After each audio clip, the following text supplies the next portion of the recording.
I speak with dozens of people each week who are trying to get more exercise into their life. They're trying to do this more consistently, or they're just struggling to get started. And a lot of times what happens is their brain tells them a story that saps their motivation. And these stories discourage them, and then what they do is they often lead to non-compliance with an exercise routine. So what I want to do today is I want to go through the most common stories that I hear. There's going to be 3 of them. And we're going to talk about what to do if you are running and rerunning that story within yourself. So the first story that I hear from people is, I feel guilty or bad when I compare what I used to be able to do with what I can do now. I used to be able to walk 4 miles, now I can only do 2. I used to be able to lift X, and now I can only lift half of X. So people like this are comparing their current self, and this might be someone who used to exercise several times per week, to who they are now. A lot of times what happens is we'll put our own health on the back burner for whatever reason, and then after years of not exercising, what happens is our body just adopts and adapts. Just like how it will adopt and adapt if we do exercise. So if you haven't exercised in a while, it's true. If you don't use it, you will lose it. But that's really besides the point. It's just that's how biology works. How we react to that is the point. Because if you let guilt or discouragement get you down, you're going to stop, and that's not necessarily going to make anything better. Now, I recently told a person to approach their exercise routine with gratitude rather than guilt. So remember, your body is showing up to do exactly what you've asked it to do. We need to be kind to ourselves. We need to be compassionate towards ourselves. So when you're done with your next exercise routine, rather than feeling guilty, thank your body for what it was able to do. If you keep going, I promise you will be able to improve over time. So let's move on to number 2. Number 2 is this. I've been working hard, I've been doing this, and it's not working. I'm not losing weight. That's the key one, I'm not losing weight. So please, with a cherry on top, stop using weight loss as your primary motivator for exercise. It's just not that good at that. So aerobic exercise might result in maybe 6 pounds of weight loss, and strength training maybe 2.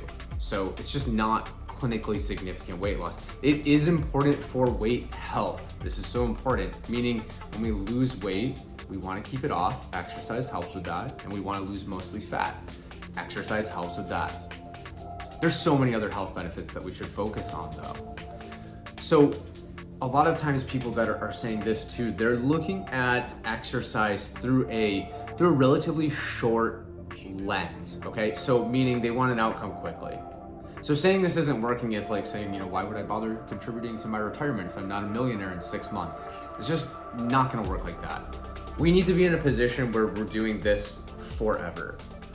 Okay, so we want to make sure that we're exercising consistently. What I recommend doing, instead of focusing on a specific outcome, focus on becoming an exerciser. I'm just the kind of person that exercises. It's part of who I am. It is who I am. And if you can do that long enough, focusing on that, the outcomes will come. You'll get stronger, you'll get more aerobically fit, and you will be able to do things that you weren't able to do before. All right, let's move on to our last one. Story number 3. I just can't fit it in. So if you're in a situation where you have kids, a family, a job, and you're going to school, I do empathize with you. I know that it's going to be harder, okay? I never want people to feel like they shouldn't bother if they only have 20 to 30 minutes a day for themselves. If you can do 20 minutes, 30 minutes, even if you can do 10 minutes, that's fantastic. The greatest benefits come actually when we go from doing nothing to doing something. And I also believe there is a way for you to fit this in, to make time for yourself, because I speak with people that are in these situations. I know that it's not easy, but I also know that it is possible. But in the end, of course, the choice is yours.